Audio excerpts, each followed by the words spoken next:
Hello folks, and welcome back to every naval battle in history. Throughout history, when we consider the most fearsome sea-bourne reavers, most people would think of the Vikings. And when we think of the most fearsome seafarers of history, an educated mind turns instantly to Greece. And when the two come to blows, it's the alien versus predator of naval combat. Now, this episode is about the Rus-Byzantine War of 941, and both sides are more than just one thing. The Rus are a fascinating people in that they gave birth to three modern nations: Russia, Belarus, it means White Russians, and Ukraine. Ukraine would like to have a more independent identity, but the centrality of Kiev to the Rus drags them in. Similarly, Germanic identity along the Bug River was problematic in the 20th century, so it's something the Russians have tried to play down when it suits them too. The important thing to understand is that Viking longboats were excellent for river travel, and between the Bug River coming down from the Baltic and the Dnipro River draining into the Black Sea, you don't have to drag a longboat very far to move from one river system to the other. Today there's a canal linking them up, which is why so many Scandinavians served in the Byzantine Varangian Guard from the 10th to 14th centuries.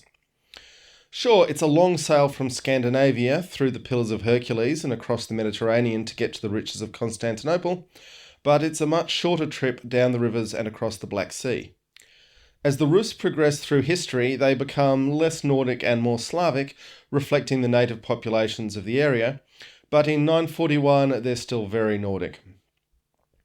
Similarly, the Byzantines are definitely Greeks, undeniably Romans, and also deeply entwined with the Middle East. In 941, Igor of Kiev sensed it was a good moment to try his luck. Emperor Romanos I Lekapenos was busy. As you can see from the map of the area, the empire had shrunk, but still dominated key trade routes. In 941, the imperial fleet was, as usual, busy in the Med with the Arabs, and the army was in eastern Anatolia, making good progress reconquering territory from those Arabs. The Rus force is estimated as being 1,000 ships, although carrying around 40 men each, so not very big ships. To safeguard Constantinople, there were 15 ships dragged out of retirement, and crucially fitted with Greek fire siphons. Word about Greek fire had apparently not reached Kiev, and Igor's forces rushed in densely packed to capture the small Greek forces' trophies. The disciplined Greeks bided their time and then unleashed hell on the reavers. A source writing a century later described the scene as, "The Rus, seeing the flames, jumped overboard, preferring water to fire. Some sank, weighed down by the weight of their breastplates and helmets. Others caught fire. Those who didn't drown or burn were beheaded." The surviving Rus raided the hinterland outside the walls of Constantinople, inflicting retaliatory cruelty on anyone they got their hands on, with crucifixions, staking out on the ground to die, used as target practice, and hammering nails into heads. The Byzantine army was hurrying back from the east to deal with this, which saw the Rus move their operations to Thrace, which to this day is the bit of Turkey in Europe. The Rus were feeling quite full of themselves. In particular, their ships were full of loot. As they attempted to head home, the Byzantine fleet surprised them, and only a handful of Rus ever made it back to Crimea.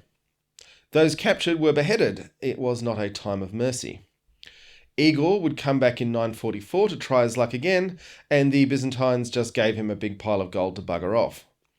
The next year, Igor would try to double dip in his taxing of the Drevlians, a Slavic tribe. They retaliated by bending 2 birch trees down to the ground, tying a tree to each of Igor's legs, and then letting the trees snap back to upright, in the process tearing Igor in two, as intended. Igor's widow Olga made the first recorded legal reform in Eastern Europe to make it clear that collecting tribute from a people twice in the same month was a bad idea.